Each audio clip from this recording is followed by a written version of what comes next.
Hello, everyone. This is Josiah from the future. Real quick, just wanted to say I apologize for how long this episode took to edit and get out. I recorded it, I think it was at the beginning of October. I'll have to double check, but it's been a minute. There was some audio issues on this one that took me a little longer than usual to edit, and then full honesty. Complete honesty here. Victoria 3 came out, the Paradox game, and every time I started editing this, I'd start thinking a lot about 19th century Europe, and then it'd be like, I kind of want to play Victoria 3. Anyway, so I apologize for that, but this is a wonderful episode with Chris Barker, so enjoy and listen to a bunch of history geeks talk about history. It's a fun time.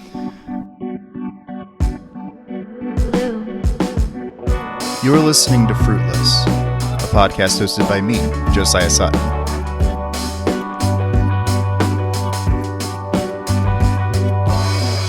This is episode 12, The Springtime of the Peoples, featuring Chris Barker, where we talk about the 1848 revolutions.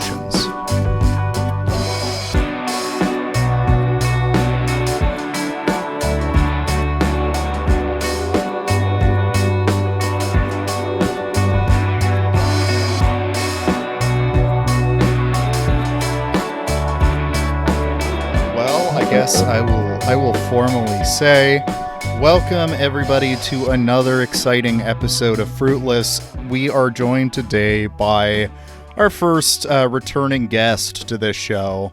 That's right, it's Chris Barker. At this point, I would say the resident historian of Fruitless, I would say. You come on and you talk about history. That's what happens. You can't escape it. History's always there. It's why today happened. Yes, and so let's see. We have a bunch of stuff we always talk about. We generally talk about Russian history. We've talked a lot about Irish history, but there is one subject that both you and I are always thinking about and have never had an excuse to talk about, and so we're going to do it today. And that is the revolutions of 1848. The sometimes successful and mostly failed revolutions of 1848. I would say, yeah, the failed revolutions who somehow pulled off their dreams 30 years later. Yeah. Technically got crushed, and yet somehow it all worked out in 30 years. and also have cast a long shadow over the rest of Western European history in ways that most people just don't grapple with or think about. No, I think both you and I have this kind of thesis that 1848 is one of those events that is the key to understanding a lot of politics now.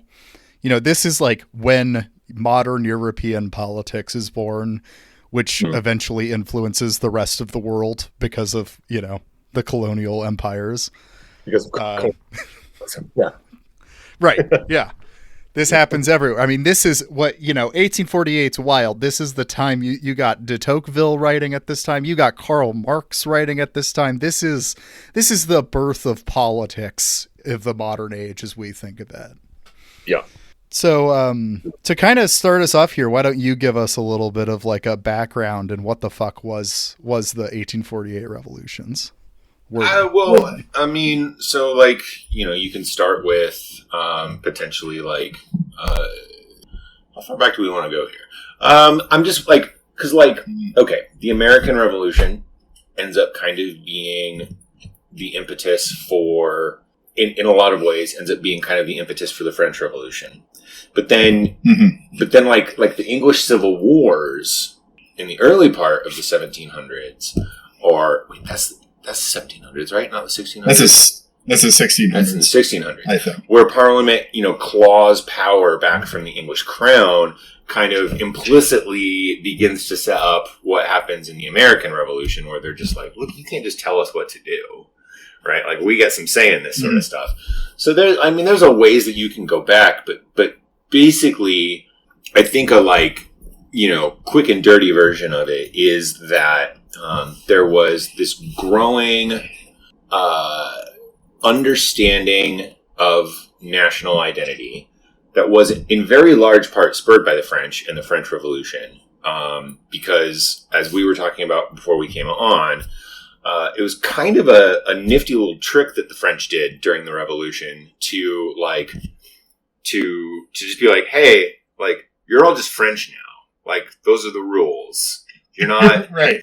You're not like from Provence. You're not from Occitan. You're not from Burgundy. You're not from Brittany.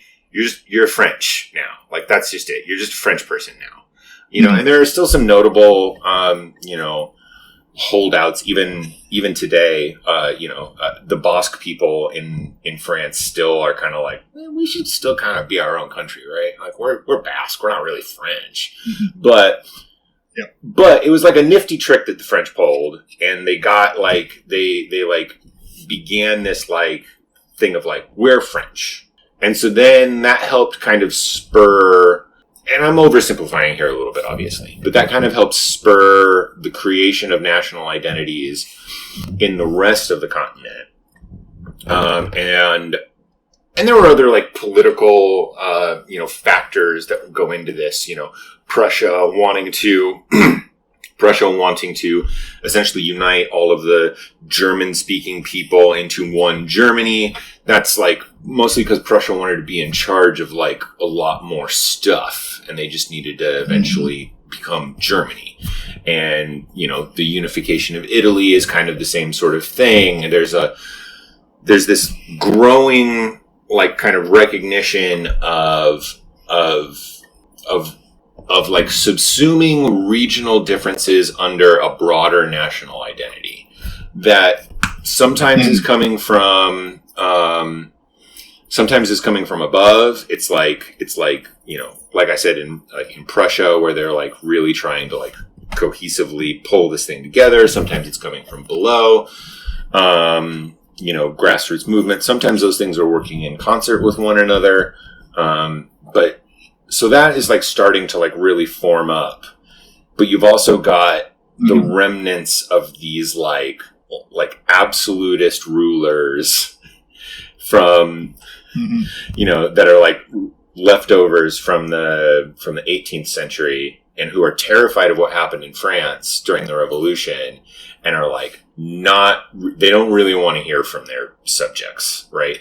There's like this growing idea that like people should be citizens of a country, and then the rulers being like, no, you're a subject. And that starts to like really, they start to really butt heads at a certain point there.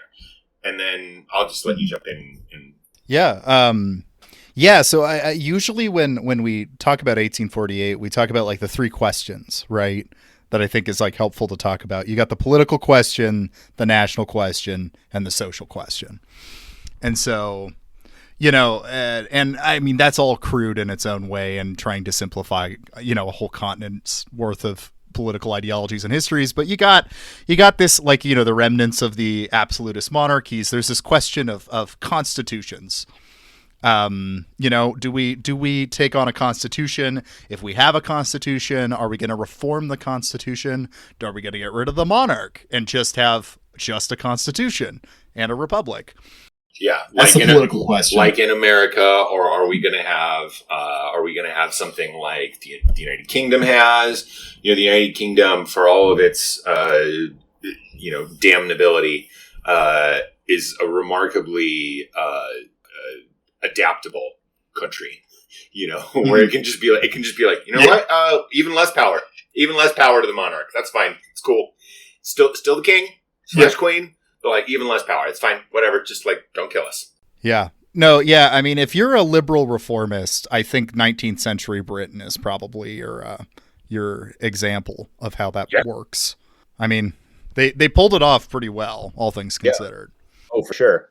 And like on that topic, okay, we got the economic question. Okay, well, Britain starts the fucking Industrial Revolution, which absolutely decimates rural areas. Just absolutely decimates rural areas and like skilled artisans. And now people have to like move to the cities and work in these shitty factories and make no money and live in absolute squalor. And they can't just like do their thing, hanging out at their house, turning out, like 10 tables a year. They have to make 10 tables a day for less money than they got to make their 10 tables a year. Yeah, there was this rising group of young radicals who were saying that maybe we should answer this question, the social question, with a radical solution, and maybe we should call ourselves socialists. And there it is, right? Yeah. There's so much foment, which I think is very, in a certain way, we have kind of been in the midst of a different kind of industrial revolution for most of our lives, right? It's digital, it's not like information. Yeah, an information revolution, which has in a lot of ways really, really screwed up our society. Oh man, I don't want to spring too far forward here, but there is an interesting question, and we could sit on it, whether 2011 was the information age's 1848, because that's the Arab Spring, Occupy Wall Street, and the anti-austerity protests. That's potential. But then there's all sorts of icky stuff we're dealing with now. That the question is, are we in the 1840s all over again? Right. So. What we were getting to, right, is we have the national question, which we already talked about, this question of, do we have a national identity? And if we do have a national identity, should we unite as a nation state? And if we do that, what do we do with the minorities? That's the troubling question that comes out later on throughout the revolutions. Do we try to incorporate them into the national identity? Do we grant them special status? Do they get to do their own thing and have their own country? What do we do with this? And again, the United Kingdom, for all of its various faults, which I think is actually kind of at this point on the verge of throwing itself apart because the English can't be bothered to give a shit about their own national minorities. But for a long time, the United Kingdom did a pretty good job of a decent job of integrating its national minorities in the same way that the United States, with the very obvious exceptions of anyone who is not white, did a pretty good job of integrating national minorities. Yes. It was a slow process, but yeah, the Irish and the Italians are white now. You don't. Poles are white, and Spanish people, not Hispanic people, but Spanish people are white. Portuguese people are white. We just subsume them within our own but the limits of racism. So you have that whole situation, and then the 40s, as we were talking about off mic before then, was the hungry 40s. That's the Irish potato famine wasn't just in Ireland, it was all over Europe, and people were hungry, people were pissed off, and that's a great way to get people ready in the fight. Streets and barricading shit. Yeah. It's a great way to get people ready to fight. And the other thing to remember too is that famines are man-made. Ireland remained a net exporter of food throughout the entire famine. It's just that Irish people weren't allowed to eat the food that they were making, right? And that is kind of broadly that basically broadly holds in a lot of Europe during the Hungry 40s. There was food to go around. It just wasn't given to the people who needed it. And so poor people starved, which made them mad. Yeah, I mean, if you want to talk about the Irish example here specifically, I mean, a great book on this is The Graves Are Walking by John Kelly. And he gets into the extent that the Protestant work ethic played into it, because they did not feel it was justified to give the Irish food for the sake of just giving them food. And so they set up these workhouses that people died in, because they had to earn their food. And so they had people building roads to nowhere in the snow to earn their keep. So people are pissed off at this time. It's happening to a lesser extent in the continent, but this shit's happening everywhere. Yeah. And famously de Tocqueville calls this that we're standing on top of a volcano right now. Yeah. We live on a volcano. And Marx writes the Communist Manifesto. There's a specter haunting Europe. You're goddamn right there was. Yep. And the specter was all you rich people keep stepping on the necks of the people who make your entire way of living possible. And at some point, you're going to get sick of it. And they did get sick of it eventually. The unfortunate reality, though, is that Marx is wrong to an extent with that opening line, because the specter of communism was haunting Europe, but it really wouldn't come out for a lot longer. The specter that really was about to come out was nationalism. Yeah. The specter of communism haunted Europe for another 70 years before it was finally like, boo! You know? But the thing that actually, like you were saying, the thing that actually was the volcano that de Tocqueville was talking about was this sort of like national identity, kind of a perverse solidarity, right? It's not like an internationalist solidarity, like you guys were talking about. I think, that was last week on Mammenberg. Keanu was talking about the limits of international solidarity and stuff, right? And like, we didn't have like full international solidarity, but what people could imagine in the 40s was solidarity with people who talked like them, right? Like, you share a language with me, we share broad customs, we can have solidarity against these assholes who are making our lives miserable. And those jerks over here that we can't really talk to that well, fuck them, right? So it's like it's kind of a twisted solidarity. It's very limited. Yeah. Well, and I think 1848, like, nationalism is an interesting question that I don't think people grapple with quite enough, because it is a force that goes both directions. So in the case of Germany and Italy specifically, right, during 1848, that was a question of states divided up into all these obnoxious provinces, all these little states. And there was a sense of nationalism was going, hey, we're the same. We all speak the same. We should be under the same flag. And it was a mostly positive thing in 1848, especially because the question of minorities wasn't coming up yet. Yeah. Well, in those regions, particularly when you remember that like Italy and Germany were intentionally divided by essentially the Habsburgs and the French. Like, the Habsburgs and the French had intentionally kept those two like areas fragmented because the French didn't want to deal with a strong Germany and a strong Italy, and the Habsburgs didn't want to deal with a strong Germany and a strong Italy. The national question within like the Habsburg Empire is an entirely different thing. Right? Like the Hungarians wanting independence, or Serbs, right? Which famously, nothing bad comes out of a Serb desire for independence.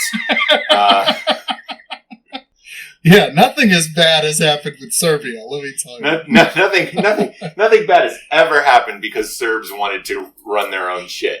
But like those kind of questions within the Habsburg monarchy, like, and that empire, that's like a different than, that's a trying to get away from an overweening monarch. Whereas like you were saying, Germany and Italy are about coalescing people who, broadly speaking, are culturally similar and are like, hey, there's absolutely no reason we should be a bunch of different countries. Like, we're all basically the same.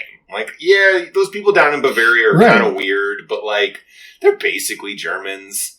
Yeah, well, and even when it was breaking away, nationalism was not, in the 19th century, was on the side of liberalism and even socialism at times, because, you all want to dissolve the empire. It can be, think of, and you could think of in a decolonial context, it's nationalists who fight on behalf of Algeria against the French, or Vietnam against the Americans and the French. And it's a rather positive ordeal. Like, I could comfortably say that. Yeah.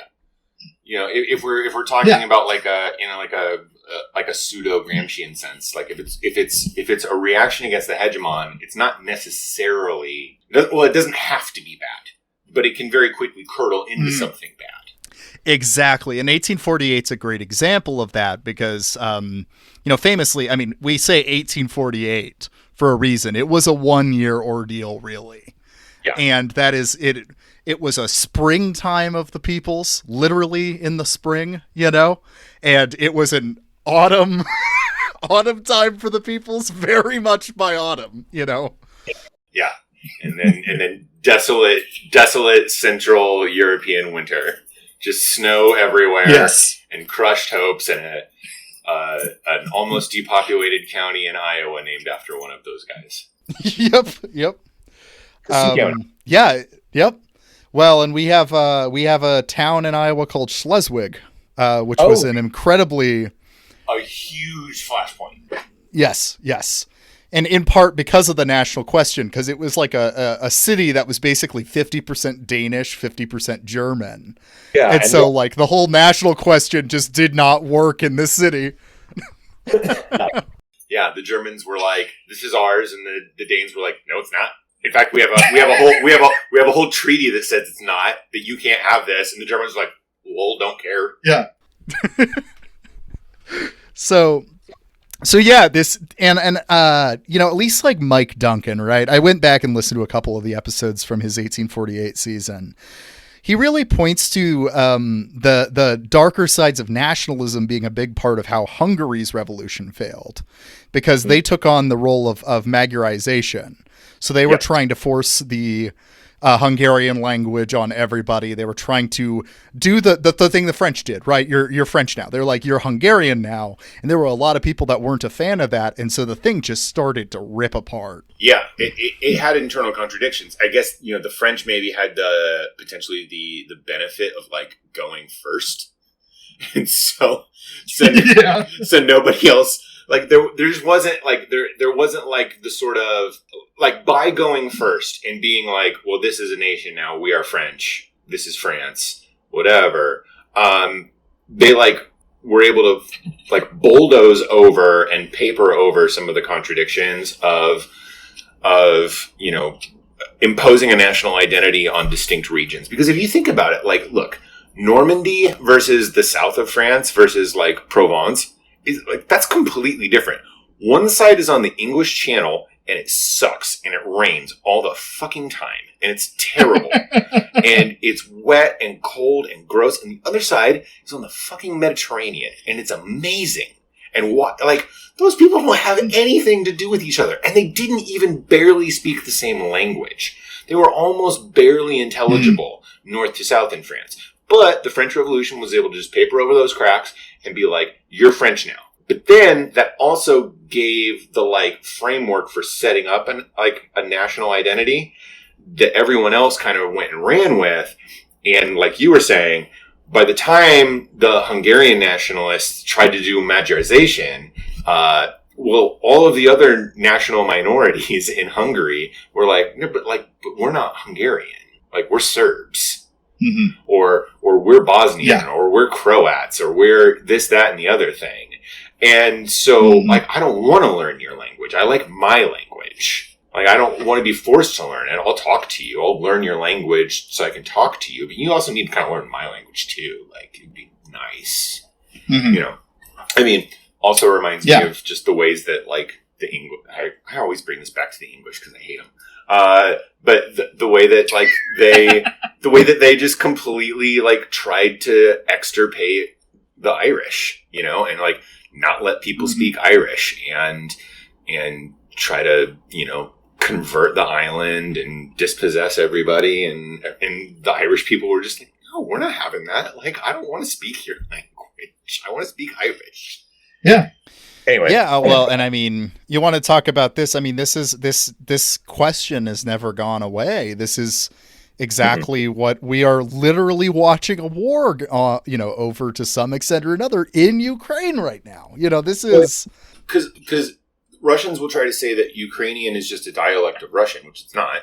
It's a different language. They're very similar languages, but like, it's not Vladimir Zelensky, it's Volodymyr Zelensky. Because he's Ukrainian, and they don't say Vladimir. Like, it's a different word. It's a different word. Yeah. Right. You know, and that's you know, these same national questions are, you know, coming into play when you get to the border regions, especially of national locations. You know, like we mentioned Schleswig being a real issue for German nationalism. Donetsk and Luhansk have been a big question for right on that edge between Ukrainian and Russian. And, there are Russian-speaking minorities there. And that's everyone's like, well,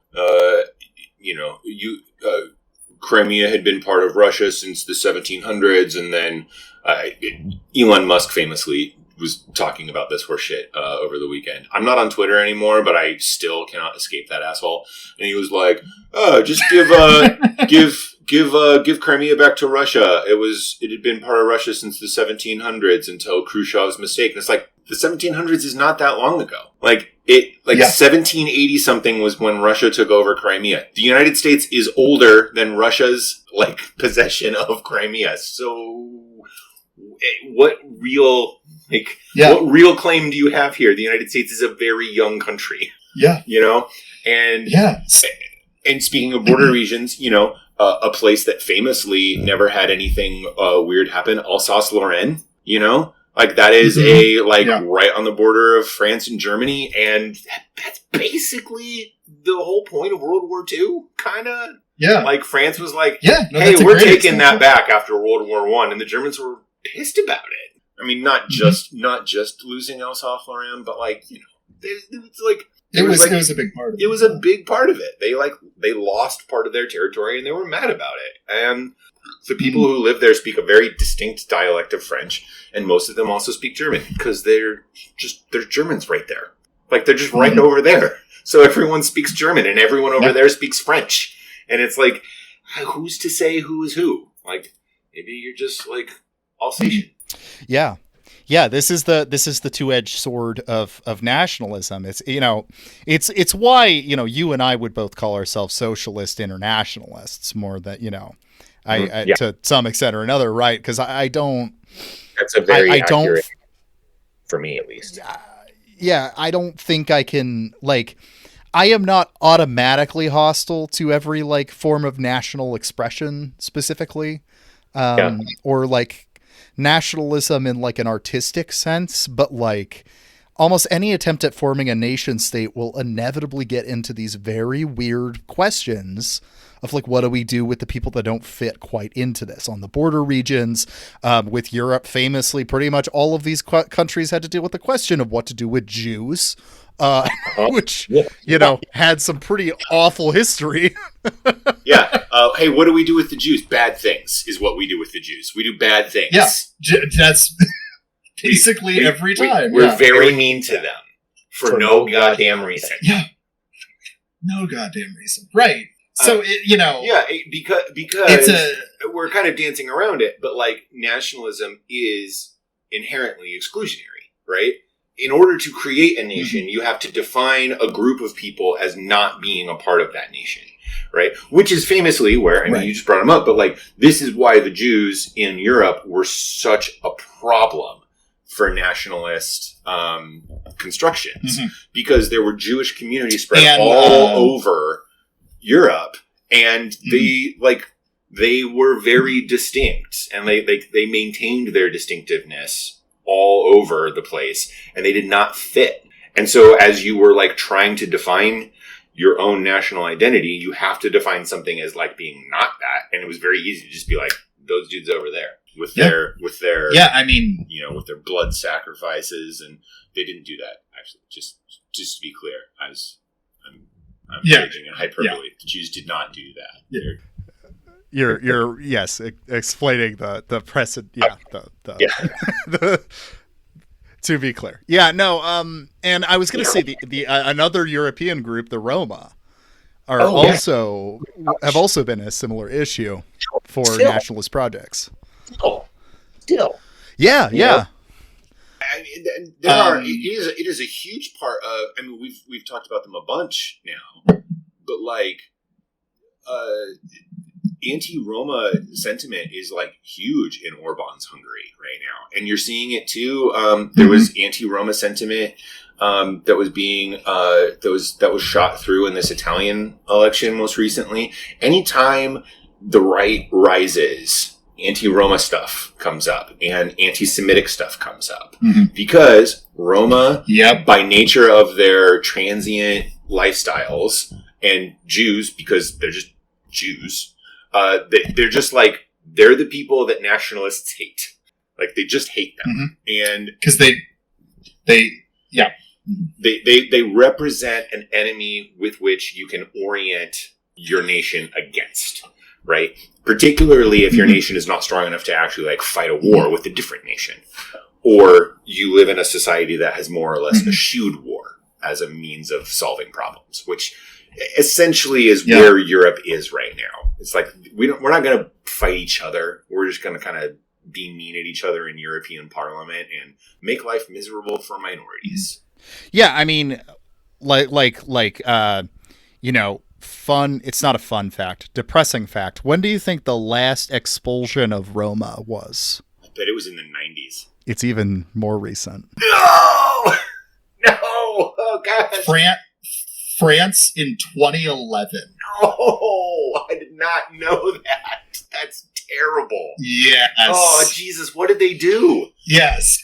It was a mass deportation, but yeah, that would be the last deportation, last expulsion. Ooh, yeah, that is bad. I don't like that. Yeah, and so the legacy of 1848 is just lives on in Europe. Here, because the good and the bad. Yeah, because in many ways, if we're gonna like pull it back actually into 1848,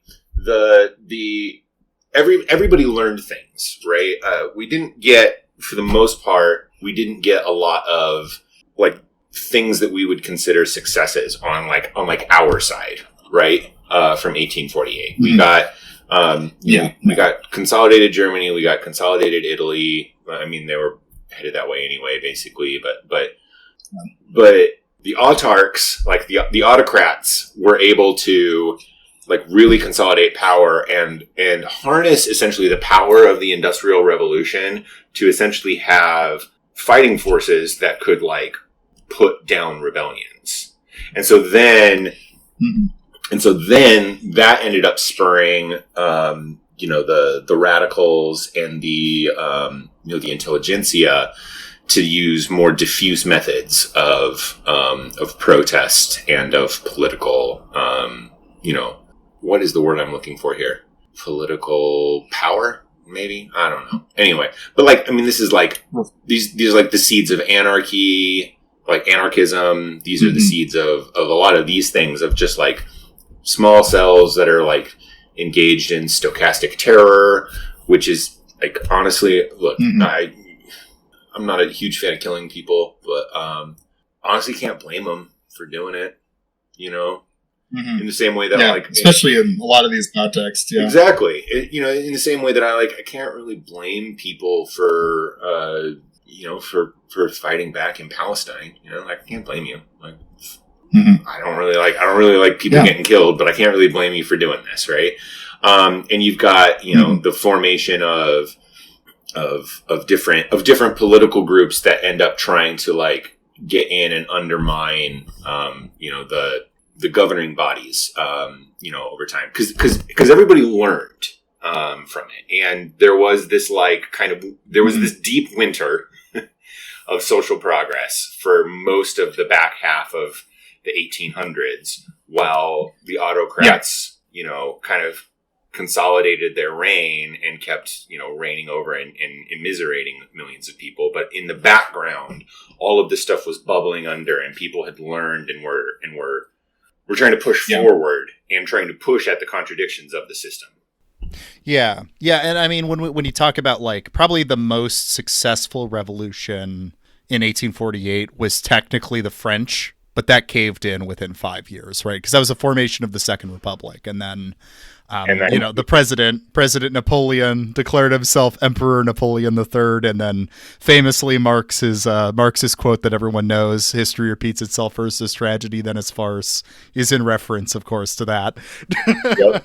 And like Napoleon, Napoleon III's like coronation and hubris ends up actually like essentially creating the very thing that he was most afraid of, right? Which was actually a truly unified Germany, because Prussia just used the fact of the Franco-Prussian War to be like, hey, this is it. We're just Germans now. Okay. Like, this is it. It's over. Yeah. Franco-Prussian War. We just won. You are all our allies. Turns out you're all just Germans. That's it. Game over. And it's just like, ugh, real bad. Yeah. Well, I mean, man, it's crazy how this all starts to domino into modern history, because we can't bring up the impacts of 1848 without going on a long spiel, because you bring up the Franco-Prussian War. The Franco-Prussian War also leads to probably you could probably call the first socialist revolution, which would be the Paris Commune, which happened after France was losing the Franco-Prussian War. Clearly, like, is basically deposed, and then we have the Paris Commune,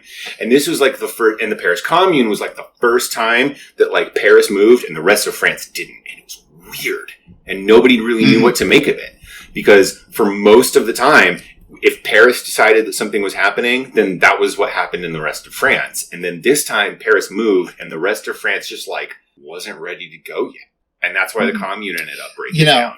And I think this is like, I would still probably call myself a Marxist, or at least Marxian, but I will say 1848 really points to the extent that Marx was talking about. Marx was more of a prophet than he was a commenter on his own time. And I really think this is the case because, you know, he's writing the specter is haunting Europe of communism. And it's like, no, man, there's a lot more. The bourgeois revolutions are not done yet. You know, like, this is not over. In some places they haven't even begun. You know, but yeah, I would say that he's like a prophet in very much in the Old Testament sense, complete with the beard. But like you know, he's not like. I think that people need to. I have a ton of respect for Marx as a thinker and a commentator on things, and think that he was very, very perceptive about the inherent like contradictions with capitalism and with, you know, the way that capital and the ruling class interact with the rest of society. But like, I think that it is a huge mistake to treat him as like a fortune teller, essentially. Even though I think he himself thought that he was a fortune teller, I do genuinely think of him as like a prophet in the Old Testament sense, who is like, woe to you. Bad shit is going to happen because you are hurting people. Right? Like, you have displeased God, essentially. but Marx's God Marx's God is humans, not like God. But like, you're making you're hurting people. That is going to end up badly for you. Yeah. Marx's God is the proletariat. And, you know, like, in a lot of ways, that's an interesting way of reading Marx. Because, you could really see the dictatorship of the proletariat as, like, a threat. You know? Like, exactly. Like, look, if you don't shape up, they're going to be in control. Like, like, chill the fuck out and treat them nicely, or they're going to kill you all. And when you talk about places like Russia, that is exactly what happened, you know. Exactly. But yeah, like you were saying, you can just start spinning off like very, very quickly, right? You get the Paris Commune, but you also you get the Franco-Prussian War, you get Russia reacts to 1848 by being even more repressive. And being like even like crazier for like a bit, but they do this like vacillation, right? Because they did free the serfs, but then the serfs couldn't really ever like actually leave, so they were still basically serfs, and they were like, it just like who was swung back and forth. Who was Tsar during 1848? I don't remember. Let me look it up right now. I want to say Alexander III, but I could be wrong. Oh, wait, was it Nicholas the First? Here, let me just look it up. I was right. You were right. It was Nicholas? Yep, it was Nicholas. There you go. No, exactly. And it was Nicholas, who's, you know, he's also, that's, Alexander the First was the Napoleonic Wars. Nicholas the First was the agent of reaction during 1848. Alexander II saw the volcano that was Russia and tried to free the serfs and he also abolished, nope, I take that back. He did not abolish Siberian exile. No, he initiated Siberian exile, right? You know what? I'm gonna maybe cut this out because I'm not confident about this at all. He was a reformer, Alexander II. He instituted zemstvos, so like limited local governance and things like that. I'm trying to read back through him. Oh boy, abolished corporal punishment. Okay, yeah. No, I was right. I'll keep this in because the abolition of corporal punishment is what formed the Siberian exile system. It was like, we're not going to like hurt you. You just have to go over there. You have to go away. Which, again, we do this domino effect, which is in a lot of ways semi-responsible for the Russian Revolution because you keep sending all of the dissidents to go hang out together. Yep. Hang out together with a bunch of peasants. Yep. Stalin's out there robbing trains to raise money for the Bolsheviks, you know. I'm pretty sure, Alexander II was the one who got blown up, right? Yes, so he got blown up. I remember this very vividly. He got blown up, and his son was there, and that's why his son was then the reactionary force, because he's like, see, that's what happens. You reform for the people, and they still blow you up. Yep. So I'm going to crack down even harder.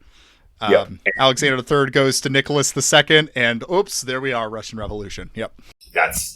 And so like that's how it goes. So you've got this like nice, gentle, kind-hearted, he was still a czar.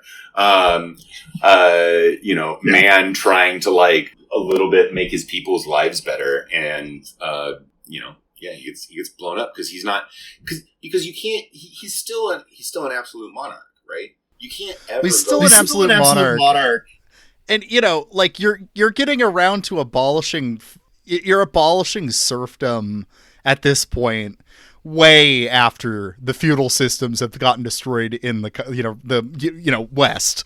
It's like too little, too late, buddy. Yeah, in a lot of ways. To his credit, he did it before the United States abolished slavery. So that's also true. Which is got it. Yeah, its own impact on us. Taking so long on that one. I couldn't remember if it was Alexander II or Alexander III. There's a cathedral in Moscow. No, is it St. Petersburg or Moscow? No, it's St. Petersburg. Yeah. There's a cathedral in St. Petersburg built over the spot where he got blown up. There's like a dent in the pavement. Oh, wow. You can see the spot where the bomb went off. It's pretty cool. That's so cool. Pisses me off there's this war going on because Russia is a place I would absolutely love to visit, but I would love don't see that happening anytime soon. It really is such a cool country. It sucks that the guy who's in charge of it is in charge of it. Is all I will say. It really sucks that dude's in charge of it.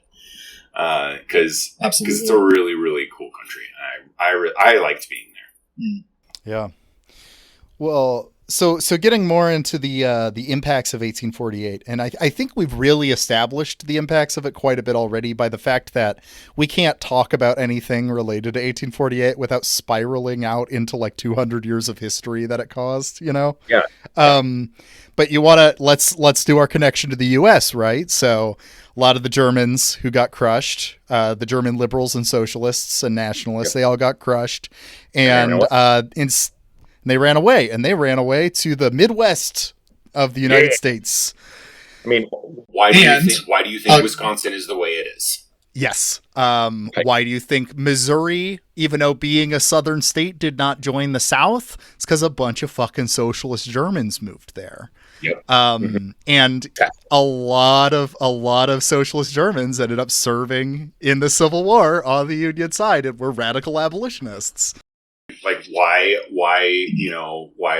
did Minnesota have such a strong like presence in the war, to the extent that they still taunt Virginia about having one of their flags? It's like, well, yeah, because a bunch of Germans moved to Minnesota, and every once in a while Virginia's like, hey, can we have that flag back? And Minnesota will be like, come get it.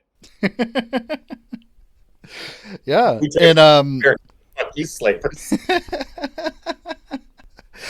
A theme on this show that I've come back to, I had Phil Chrisman on, I've had Josh on to talk about this over and over, is how we like reimagine the Midwest, and you being a Midwesterner as well, probably have thought quite a bit about this as well.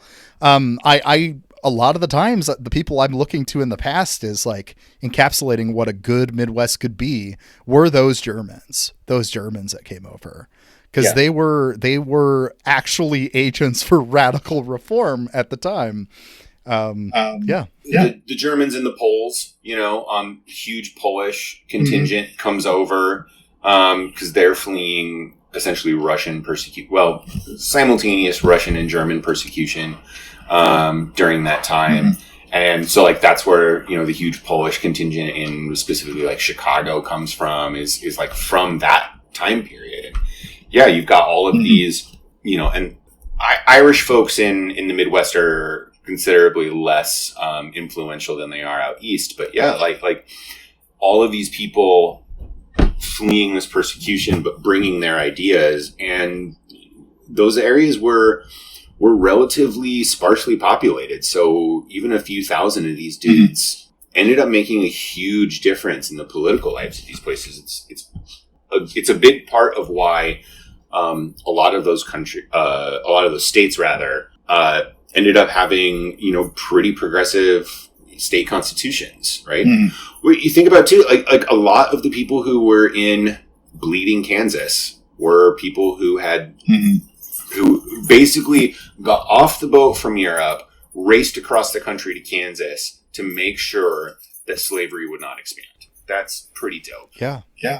Like, yeah. Well, I think that's the beauty of 1848 too, because I think the internationalist dream of 1848 did have an impact, at least in the U.S. to some extent, because you had Germans who have no investment when it comes to national identity or blood and soil or whatever, racing across, committed to not allowing slavery to happen in the U.S. Like that's amazing, like. Yeah. Just be like, look, we didn't succeed over here, but I'll be damned if we're going to I'll be damned if I'm going to let subjugation continue in this new place that I live. So like, nope, we're getting at it. We're going over there and we're stopping this. Yeah. There's something to be said that the West in the 19th century was the frontier of this. Even though liberals technically won in the U.S., you still have the frontier of European reactionaries marching forward. And so I do think like, at the end of the day, the Germans were still colonizing, but the colonization was already taking place and they were rushing in like, can we try to save this state? I think that's cool. And also like you don't get municipal socialism, you don't get sewer socialism without all of those German immigrants in the in the 40s and 50s and 60s, right? Like Milwaukee doesn't become a place that elects 3 decades worth of socialist mayors without these guys coming over. I was going to mention Milwaukee. Eugene Debs doesn't rise out of those unions, those trade unions in Wisconsin without these guys coming over with this sort of radicalism. We don't get a unionized auto industry in Michigan without these people coming over.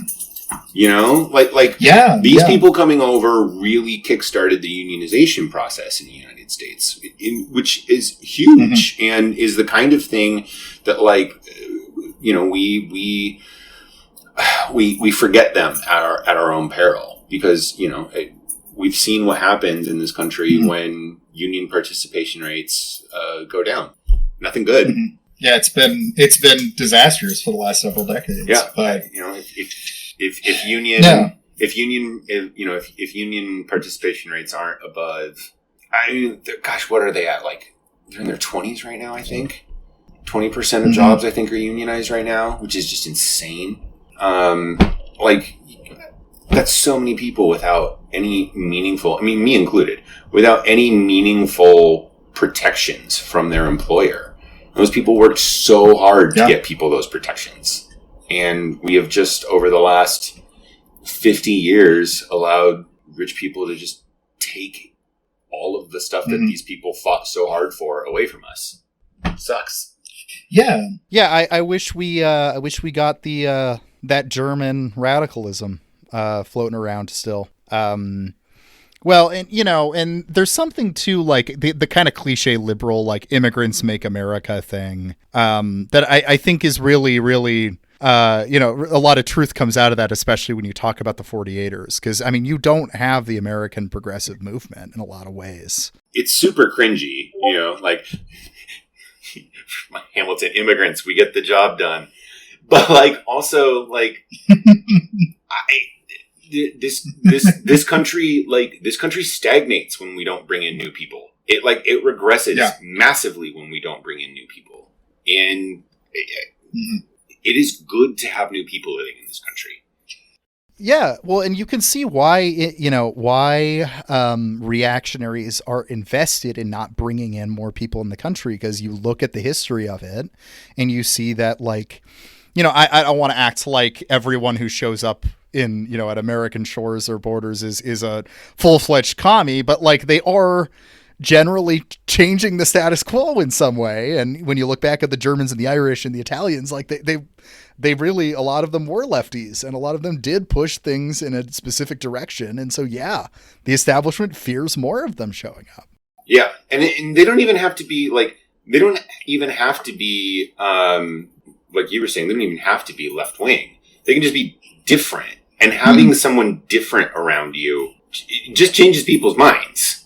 It makes people think about the world differently when somebody who is different is around you.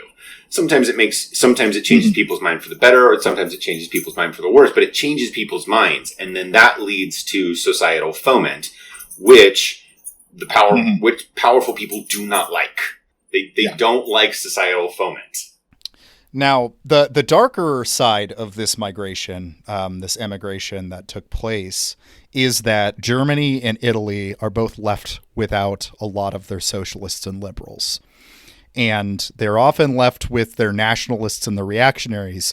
And coincidentally, what are the two countries that birthed fascism?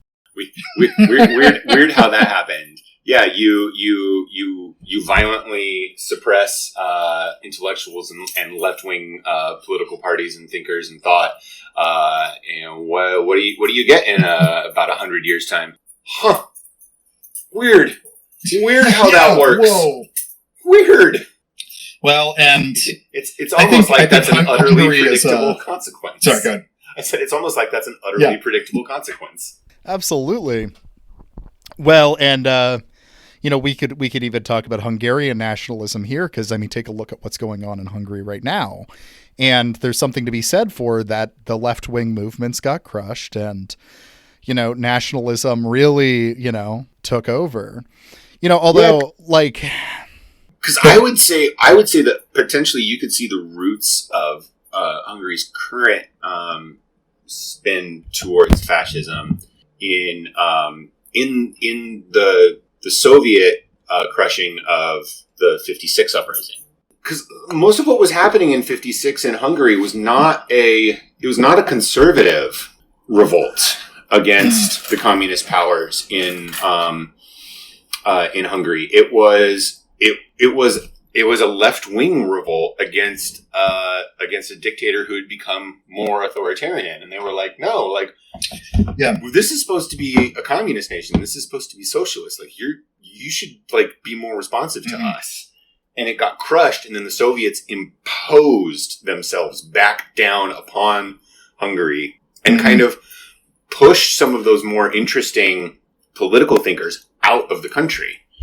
And then that, similar to what you were just talking about with Italy and Germany, you push all of those like activists who want to make life better for people out.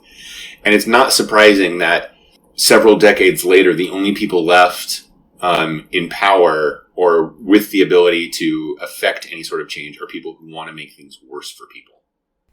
Right. Yeah. Yeah.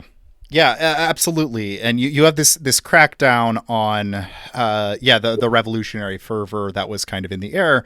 And I think it would still be fair to say that, it was a left-wing revolution, but if you're a more authoritarian leftist, you're not going to like what I say that it was also a liberal revolution, not in an economic sense, but in a political question sense. And I think this is kind of interesting because the legacy of Hungarian nationalism kind of comes back up when we talk about nationalism as a resisting force against a empire above you, right? That there is a sense you can say that it had a nationalist element. In the sense of like, the Soviets were very much not a fan of, pushing for a Hungarian identity. They didn't want national autonomy, really. In a lot of ways. They didn't want that. And so, like, they nodded towards national autonomy in certain areas or whatever, but like realistically, everything was still under the control of the Politburo. Yeah. So I mentioned earlier I was wanting to see if I could find any movies about 1848 to watch while I was at work, and there's like nothing. 1848 is a very underrated thing. However, there is one movie, but I didn't watch it today because I've seen it before, called The Roundup. I'm not going to even remotely try to pronounce the Hungarian name for it. But yeah, that's a language that escapes me too. I look at it and I go, "That's letters." But it's directed by genuinely one of my favorite directors, incredibly underrated director, Miklos Jancsó. Who, like, if anybody's an art housey guy, usually the only Hungarian director they know is Béla Tarr, because of Satan Tango and Damnation, Turner's Horse, all good movies, but. Miklos Jancsó, very underrated, I think. But his movie, The Roundup, comes out. It's 1966, and I think it's an interesting way of talking about how this legacy lives on. Right. So it's a movie that comes out in 1966. It's set in the 1860s. Okay. So like in the near past, like and in it is the about 48 was close. Yeah, and it is about. Rounding up of the former radicals and the suppression that was going on against the former Kossuth supporters. I don't think I'm pronouncing that name right, but fuck it. And it's a pretty brutal movie. It's just a pretty it's if you're not in the mood for slow, black and white, desolate fields with people in pain, probably don't watch it. But it is a very good movie. Well, but it's one of those. You've described my aesthetic perfectly, so you're gonna have to watch this. Yeah, it's a great movie. But yeah, so around the time it came out, there was a lot of tension. I believe that it had some censorship. A bunch of his movies were censored. And it was a source of tension. And he was interviewed frequently, and they're like, is this about the 56 revolt? And he's like, no. The instant the Soviet Union falls, he's like, okay, yeah, that was totally about the uprising. You just have to hope that you have done a good enough job as an artist that people can see what you're trying to say, even if you can't even if you can't actually say it out loud. But in general, I think Miklos Jancsó is a guy that is a very interesting. If you want to kind of wrestle with nationalism as a thing, as we've been talking about, he's a good example of that because he was a radical, very much a communist filmmaker, but he was also very heavily criticized because he made a big deal out of using very Hungarian symbolism and very much emphasizing Hungarian identity. So he's always been a controversial figure among people who support the Soviet Union. But yeah, well, and because even right there, like being really Hungarian is kind of forming that like we had talked about earlier, where it's like, yeah, you're not us. It's creating yourself creating difference, right? And as you were saying, nationalism can be useful when you're fighting against a larger empire. But then, like, what is the internal empire that you have now created by constructing a nationalism? And who are the people that are left out, who live among you, who are not included there? And like that's again, kind of what I was saying. It's like it's a twisted form of solidarity. It's a limited form of solidarity. You can only let some people in, but it is useful. Yeah, absolutely. It's useful, and I think that something that was kind of coming out. We mentioned the episode we did of Mammonburg recently with Keanu Haydari, which since it's come up twice now, I'll put it in the show notes. But it's really great. Keanu fucking killed it. It was a great episode. Yeah, he's always really, really makes that podcast step up whenever he shows up. He's just always one of my favorite guests to have on. But dealing with genuine national differences is something that, he was talking about, that a lot of leftist internationalists really struggle with, because we like to just be like, oh, we're all part of one race, the human race, but there's like genuine differences. And I think that in theory, our solidarity should learn how to celebrate cultural differences. And so this is why I feel very comfortable with Miklos Jancsó as an artist, because I really like his celebration of Hungarian identity. I think it's cool. And I don't see any suggestion of an exclusionary aspect to it in his work. However, it's also very much a reality that come the fall of the Soviet Union and the rise of the Hungarian kind of republic we see today, that exclusionary side really arrives. Yeah, no, for sure. And I mean, what was it? Keanu said leftists need to learn to walk and chew gum at the same time, right? It's like, you can like acknowledge that people are a little bit different than you and kind of learn to live with and celebrate those facts, but also support them when they need help, when they ask for help. Don't just impose help upon people. Imposing help imposing help rarely goes well. Yeah, there's nothing. I mean, one of my favorite movies is The Wind That Shakes the Barley, which is about the Irish Revolution and then subsequent Civil War. And it is like Irish. It is real Irish. Yeah. And it loves the fact that it is Irish and that it is like celebrating. Yes. And that is, I also think that is really good. Like it's good. Yeah. It's good to be proud of.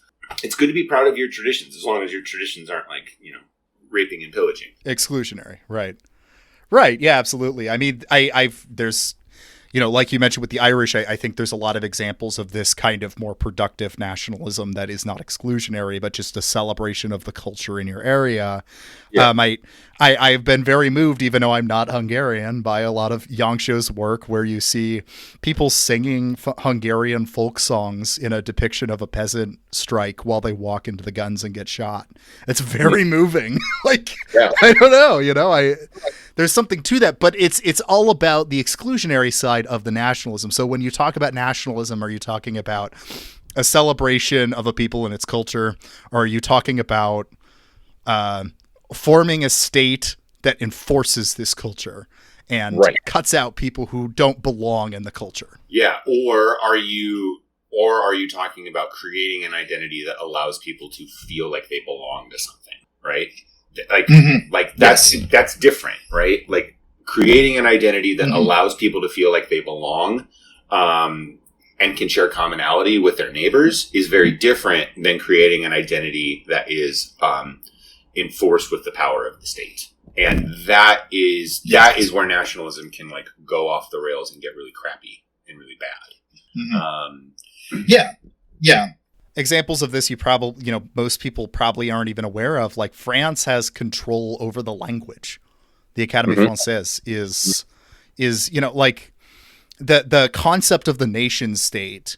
I think that we are lucky. We have our own problems with being a settler colonial state in the U.S., but we are very lucky, and I think sometimes ignorant to just what it means when we talk about a nation state in the European sense, because there is very much a sense of who does and doesn't belong.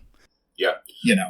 Written into the Constitution. Yeah, the Académie Française, like in colloquial French, obviously people use like all sorts of like borrowed words. Yes.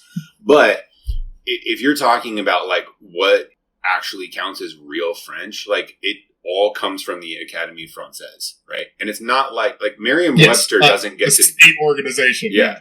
Like Merriam-Webster doesn't get to decide what English is. We do, like because of how we talk, and like we just get to decide what English is, and then Merriam-Webster reacts to that and like amends its dictionary. That's different than Merriam-Webster being like, "That's not English. You don't get to talk like that," right? Whereas the Academy can go like, "You're not speaking French, so that's just not French." Yeah, it's not real French. And so like if you learn French, the French that I learned in college, the little bit of it that I retained is at Académie Française. It is that French. And it's funny because I had a coworker at the coffee shop we both worked at one point, who knew some French, and he was from I believe Zanzibar originally. And so he knew some French, and he made me speak French with him. And when I replied in French, he burst out laughing and started saying, "You speak white French." And it's because like because I've learned Parisian Académie Française, French. Yeah. Well, I mean, also think about the metric system. I mean, that's also French. Yeah. But yeah, there was also, I touched on it earlier, but like there's still like remnants of Basque identity in France that like France has tried really, really hard to purge from society, and the Basques are still like very tenaciously hanging on of like, no, you don't get to make us go away. That's very fascinating to me. There's also France is such a avowedly, aggressively secular society that like, the religious head coverings are a huge flashpoint for them right now, when it's just like, I don't know, man, like, why does it matter to you? It doesn't make someone less French if they just want to put something on their head. Like, I think it's a very complicated thing, but like my basic thing is no one should be forced to wear a head covering, but if they want to wear one, they should be allowed to, and they shouldn't be told that they can't. I find, I'm glad you brought this up. This has been a beef of mine for a while, because a lot of Americans, like liberal Americans, I've heard talk very fondly of French secularism, especially in college. I heard a lot of that, and I don't think it's fair, because yes, you will get in trouble for street preaching and stuff like that, but I don't think that it is enforced on Christians in the same way it is on Muslims. One, because there isn't quite a Christian equivalent to the hijab, at least in French Catholic thinking. But it's not getting enforced on them. But then the other thing is, like, I've been to fucking Paris. Okay, like there are places called Saint Denis named after Saint Denis. Like, Saint Denis. It's in the fucking air. So just because the society says that it's secular doesn't actually. The entire world started crying because an old building in France caught fire a couple of years ago.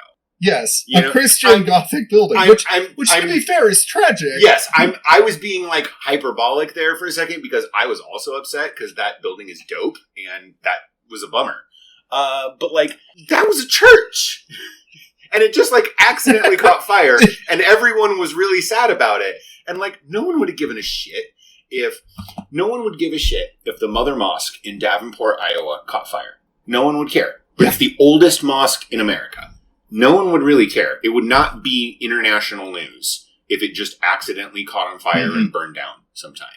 Right? That's the difference between like a cultural Christianity and a cultural, like a secular culture or a culture of veneration of Islam or something like that. Like, just because France says it's secular does not mean that it is not overwhelmingly culturally Christian, and that it does not enforce that in many unspoken ways.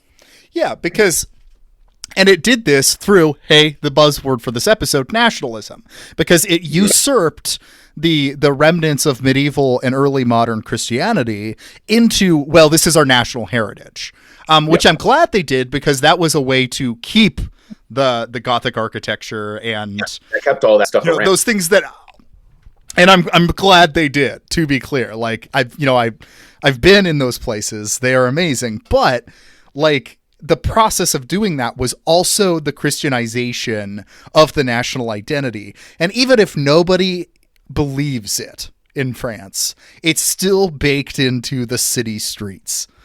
And so you cannot claim it's a secular thing. And I think that because of that, I don't think the government should even try to claim that it's secular in that sense.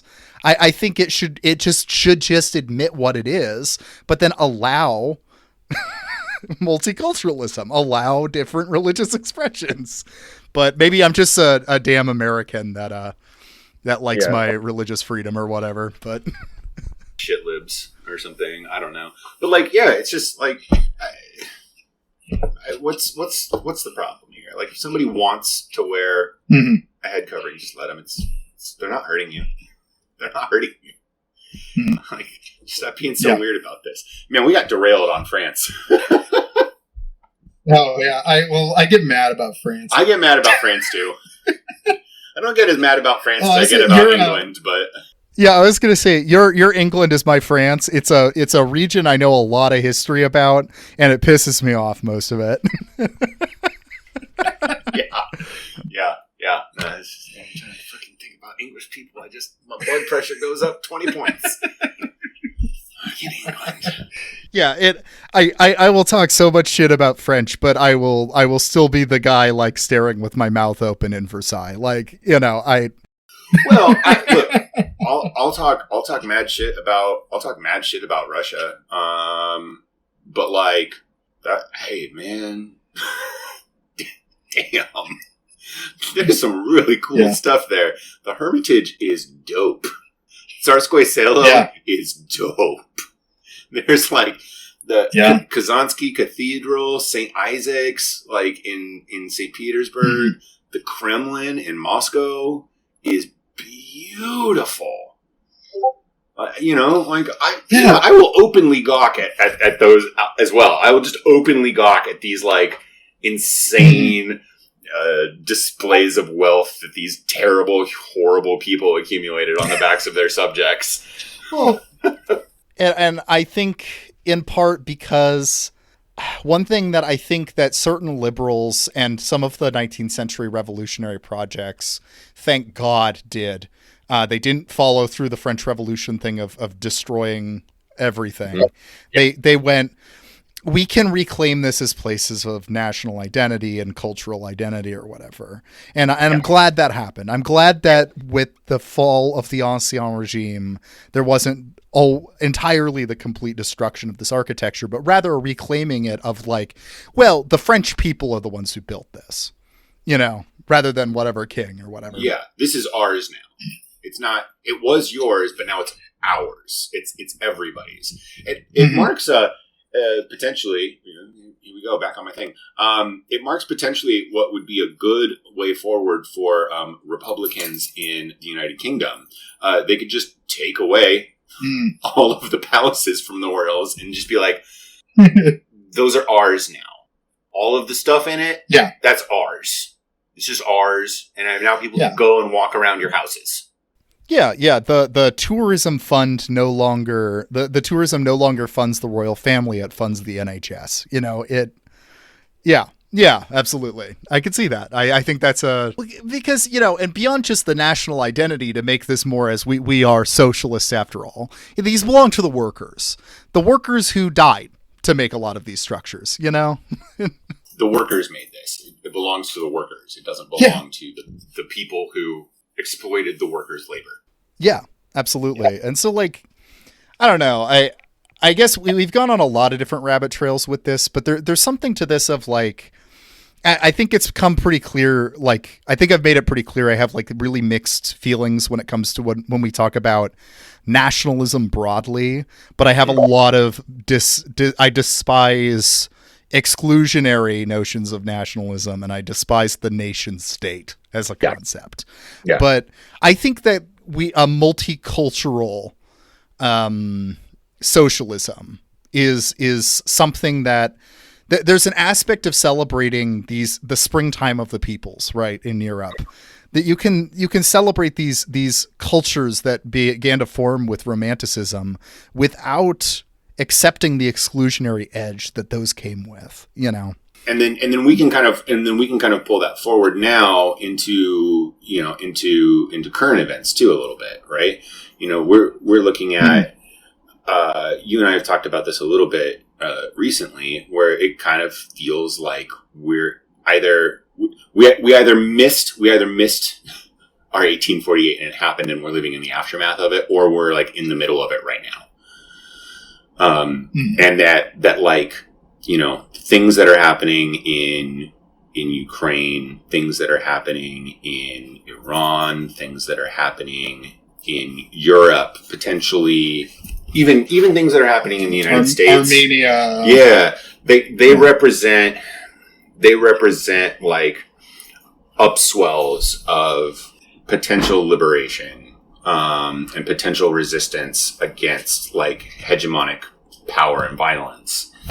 And in some places we're winning and in some places we're losing. And that like, I mean, that mirrors what happened in 48, but you know, it's kind of up to us to like give our support to people who need it.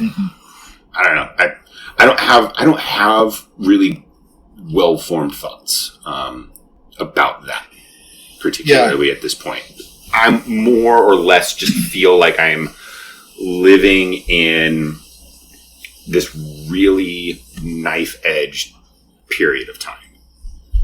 That's basically kind of how I feel, which I assume is how people felt back then too. I think what we're witnessing, if we want to connect this to 1848, is the resurgence, the restating of the three questions that were the questions of 1848.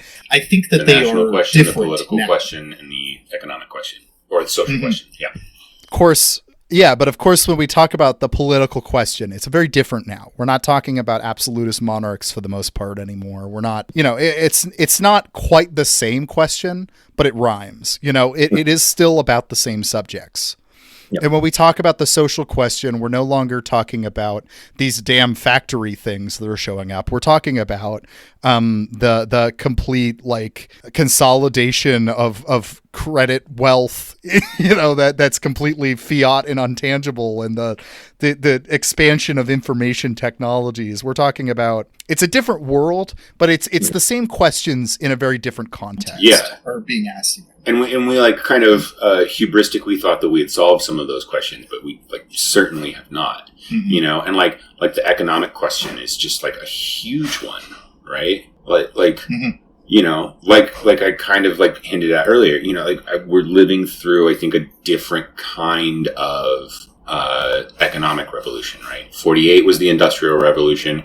We're like in the midst of essentially a digital revolution, an information revolution, right? And it is upending people's lives, and it is, you know, we've seen the resurgence over the past, you know, 30, 40 years of capital, clawing ever larger things. I mean, we've essentially reconstituted an aristocracy, within our societies. And that's like, that is leading to predictably bad outcomes. Which is why there is so much foment, right? I mean, people like to talk about the, like, people say it all the time, but like, you know, who had the second most votes in the election that got the Nazis to power in the 30s? It was the communists, right? Like, people rush to the edges. It's just a matter of making sure that we grab enough people to not let the fascists win. Yeah. Yeah. And I think, I like this formulation of the three questions returning too, because I think that the left, the economic or social left, socialists broadly, do not answer the other questions all in the same way. And that has become very apparent to me over especially the invasion of Ukraine. I used to not like the phrase tanky because I felt it was misused a lot. But as literal tanks have been going into Ukraine and leftists have been cheering it on, you know, it revives the, you know, the original term being, hey, speaking of 1956, that's where the term comes from, right? Yeah. And whose side are you on, the tanks or not? And so, like, the political question comes back up. And for me, this year has been, this year has been a big turning point for me of focusing a lot more on the political question again and going like, no, I am a Democrat in the sense of I believe in democracy. Yeah. In like letting people have a say in how they are ruled. Like that is important. That's crucial. Yeah. And, when we talk about Ukraine or whatever, I think we're coming back to the national question again. Like, is there such thing as national, a right to national self-identity, like the ability to, I don't know, do Ukrainians have the right to have their own country? Do Ukrainians have the right to exist? Yeah. And it's like, I would answer that in the affirmative. Like, yes, they do. But, then I add this thing that I've been saying through this whole episode, that I don't want that nationalism to be an exclusionary one. And I do want fair treatment for Russian minorities that live in Ukraine, as well as Jews who live in Ukraine. And, right. And that's going to be a struggle against the Nazis in Ukraine because of that. Yes, absolutely. Or like, the Tatar minority in Ukraine, right? Like they deserve to stay. They're from Ukraine. Like they deserve to stay there and have live in where they're from. Like they shouldn't be made to move. Stalin moved them and they didn't get to move back until the 90s. And then Russia just took the land back again. It's like, I'm like, God damn it. Absolutely. It's, these are the questions that are returning. Yeah. And how we answer them is going to be important. Yeah. And they're questions that I don't know if we'll ever really be able to all the way get away from them, but it's a struggle that you have to just, keep having, right? Because as you were saying, the questions remain the same, but the circumstances change and your answers to the questions have to change over time.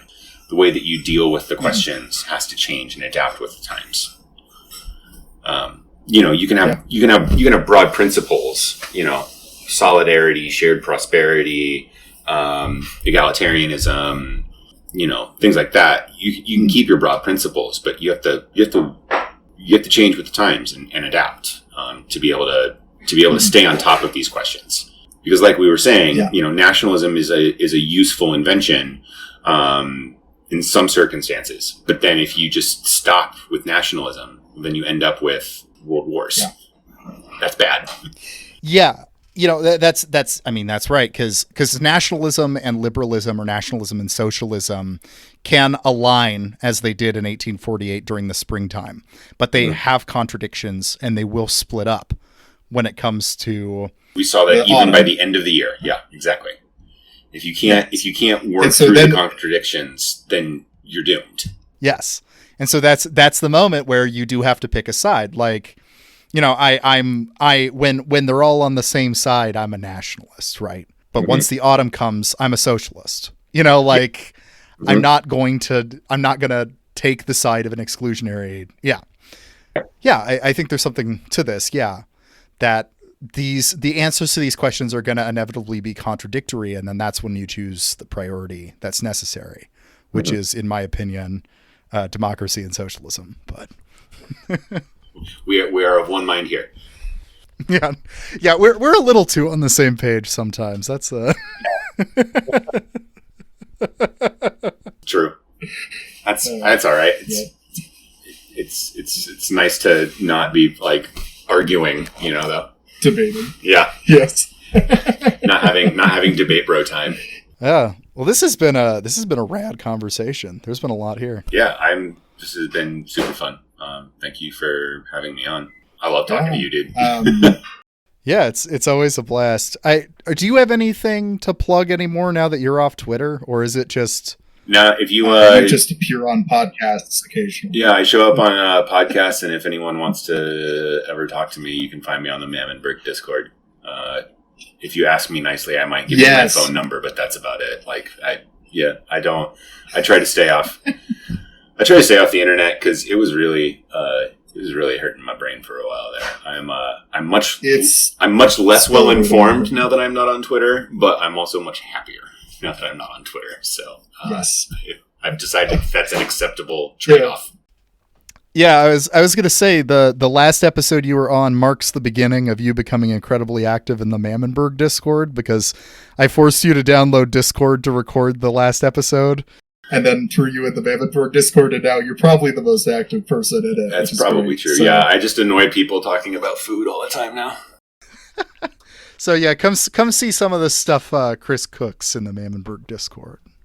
Yeah, see my terrible photographs of the food I cook. Well, yeah, this was a blast, and hope to have you on Mammonburg again and Fruitless again, and absolutely, always a pleasure. Anytime I'm free and you want me on, I'm down. Absolutely. All right, hey, have a good night. You too. See ya. All right, bye, bud.